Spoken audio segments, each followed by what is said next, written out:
Hi everyone, I'm Yueh-Hua. I'm a PhD student from Academia Sinica TIGP program. I'm from Taiwan. It's my honor to give a talk in JuliaCon 2020. I will introduce you the GeometricFlux data project I start for geometric deep learning on Flux. This project is almost a framework for graph neural network and why we need a graph neural network. Nowadays, AI, they utilize the data represented in vector or matrix. For example, in computer vision, we process the image. Image can be represented in the matrix form, and we usually reshape it into the vector. And the natural language processing will represent the word by one-hot encoding into a vector, or we use the virtual vector embedding the word into the vector.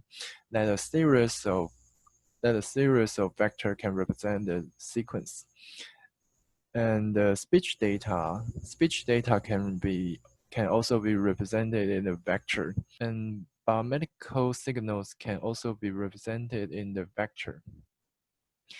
However, there are many scientific data use the graph as a structure to represent their data. For example, in social science, the social networks can be represented into the graph. And in biological field, represent gene as the node and the interaction between genes as the age between two nodes. Then we can form the gene regulatory network. Molecular structure can also be represented into a graph structure. Knowledge graph is itself a graph. So there are many scientific data that use graph as a representation rather than vector. However, if we want to utilize this kind of data in deep learning, we have no idea how to put the graph structure into a deep learning model.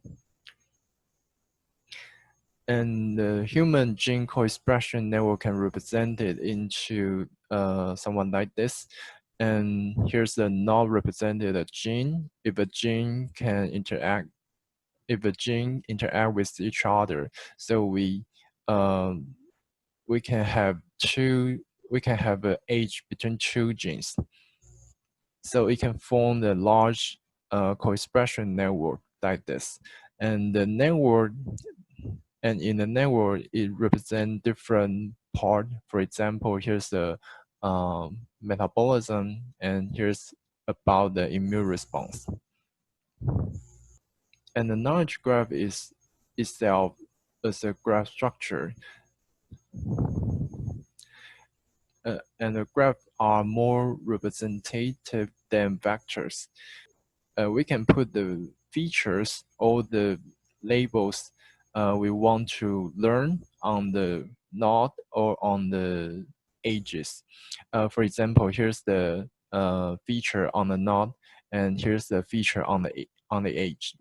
So we can train a neural network together with the graph structure and the feature we put on the node or edge to predict the label we put on the node or edges. And the graph are itself a discrete approximation to manifold, and it shows that we can sample some nodes from the surface, from the 3D surface on this rabbit, and it forms a large graph like this, and the nearest graph are connected to each other. So the graph can represent the nearest area, the neighbor area around the surface. such that they can represent the manifold like this. So what is the geometric deep learning? Geometric deep learning is the graph structure or the manifold structure plus deep learning, and it means powerful. Okay, it's introduced from this paper. So I started a project so-called GeometricFlux. I designed the logo and inspired from the Flux logo. And here's some features. I extend the Flux deep learning framework in Julia, and it supports CUDA calculation. And I integrate the existing packages from JuliaGraph, from JuliaGraphs. And I also support the generic graph neural network architectures. So I'll introduce the graph neural network architectures later. And in the future, I will integrate the GNN benchmark dataset.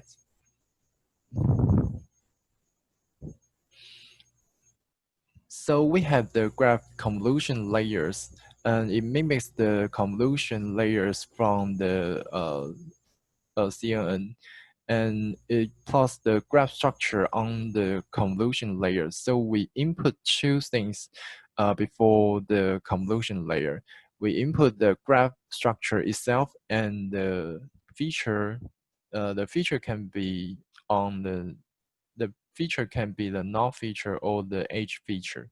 So we put these two data in the GCN layer, and it will pass through the value activation function. And here's the two GCN layers. Then we get the output, so we can predict the label on the node.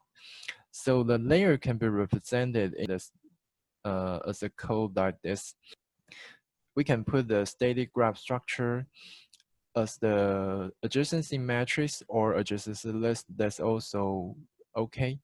And we have a layer transform from certain features, certain numbers of features, and into another number. Here's the activation function, and you can use it as you use Flux. So you can define the model like this. Here's the two GCN convolution layers, and following as a softmax function, and define the loss and define the accuracy. Then train your data. It's totally compatible with It's totally compatible with layers in Flux. So you can insert some layers in Flux. For example, a dropout here and the fully connected layers here. So it's totally compatible with other Flux layers. So I create convolution layers. Here's the working convolution. Here's the working convolution layers. GCN convolution layers, graph convolution layers, trebuchet convolution layers, GAT convolution layers. There's many famous convolution layers. I made it. And there's also some pooling layers. For example, global pooling, top K pooling, mass pooling, and min pooling. Here's some utility functions. There's some special layers I made for the autoencoders. So we can have the graph autoencoders that utilize the graph structure with the null feature or the edge feature here. And we have the encoder in the front and the decoder in the back. So I separate these two things. So we have the variational encoder layer as a layer, and the decoder as a inner product decoder. So we can concatenate these two layers into a graph autoencoder or the variational autoencoder model. And you can also construct layers from simple graph or simple weighted graph. We can give a graph structure as a form of simple graph or simple weighted graph. So you can first create a simple graph here and put it into the GCN convolution layer. It's also available. The and the static graph that you cache the graph in priors, we can get some computational efficiency. And the AD part, I use the Zygote. So it's totally supported AD on CPU and GPU. And in the generic graph neural network framework, I use the message passing scheme. Is very popular in the community. The message passing framework is generic enough to represent many graph convolution layers. So the message passing can be represented as a mathematical formula like this, and it contains two steps. One step is the message function, and the next step is the update function. And so you can define your own message passing layer. You just have to create a subtype of the message passing and define your own message function. The first one must be a message passing layer, and the rest of them can be the node feature and the neighbor feature of the xi, or the H feature like this. And choose your own aggregation function. I have already implemented some aggregation function. For example, the scalar s, scalar sub, scalar max, or min like this for the aggregation. And you can override your own update function. And the first one must be the message passing layer. The next one is the more generic. The next one is a more generic GNN framework. It's so-called the graph network. The graph network is divided into three phases. The first phase is to update the age state, and the second it goes to update the node state, and then the global state. It shows is generic enough to represent all the graph neural network framework. So I also implement this framework, and you can define your own graph network block as a layer. The only thing you have to do is to create your own subtype of GraphNet, and you can do something like this. The graph network blocks can be represented as a box like this. So you can concat the first GN block and goes to the next GN block to the end, or you can create a encoder and decoder framework, or use the recurrent GN architecture. So you can chain the GN block like this as a model. So the Graph Network API contains two sets of functions. The first are update functions. There are three update functions. They update edges or vertex or global features. And the aggregation function, there's also three aggregation functions. You can aggregate from your neighbors, and aggregate from edges and vertex. And these 6 functions are all free to override. And the graph network is compatible with the message passing scheme, made the message passing as the subtype of graph network. So all the behavior are interfered from the graph network and overridden by the message passing scheme. And to deal with the variable graph input, I create the feature graph. So I can put the graph structure together with the null feature as a feature graph. Here's the first sample, and here's the second sample. Then the second sample, the graph structure, in the second sample, the graph structure can be different from others. So you can train with different data. So you can train with different samples and together with different graph structure and into the geometric flux model.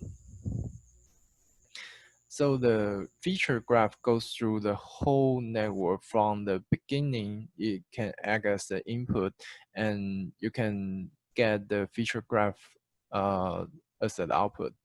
And it carries, there are some properties of feature graph.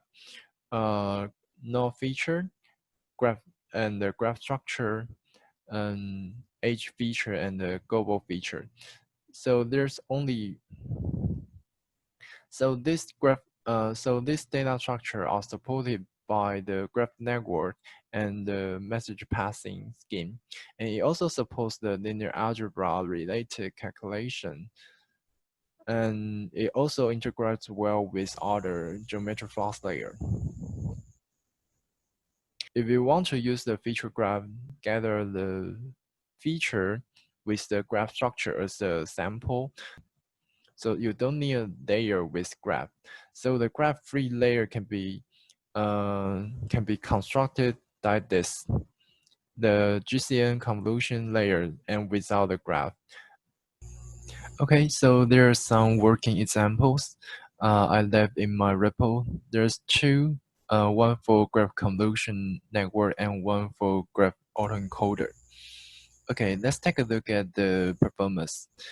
I benchmark the scalar function. The scalar function is to the general framework, so as to the convolution to the CNN part. So I benchmark the scalar app performance on CUDA, and it gets quite good result compared to the PyTorch scatter. When the matrix size increased, that the time increased. I didn't do any special trick with the CUDA implementation. I just implement the CUDA kernel as usual. So the CuArray did a very good job. Thank you, team. While the CPU part not seems that good, when the matrix size is small, the geometric flux, when the matrix size is small, the scatter app performance on CPU is quite good. But when the matrix size increase, that is worse than the PyTorch scatter. So there are some feature works. First, to support the sparse array computation, there's also sparse array on CPU and the sparse array on CUDA. And the sparse array on CPU, I plan to implement some performance optimization skills in the computation. And the geometric flux needs more layer or model implementation and the dataset integration to that the scientists and researchers easy to benchmark their model to use some popular data sets. There's some near future work I will list it in these 2 weeks or this month. There's some example models I'm working on it. The the graph attention network, and the variational graph autoencoder. And the neural graph differential equations are proposed in early times.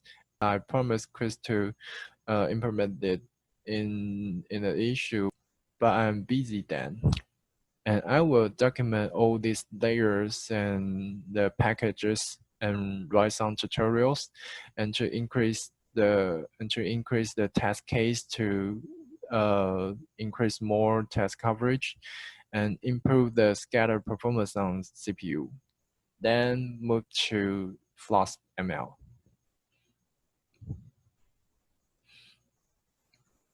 In the end, thank you for your attention, and pull requests and issues are welcome. Here's my slide. Thank you.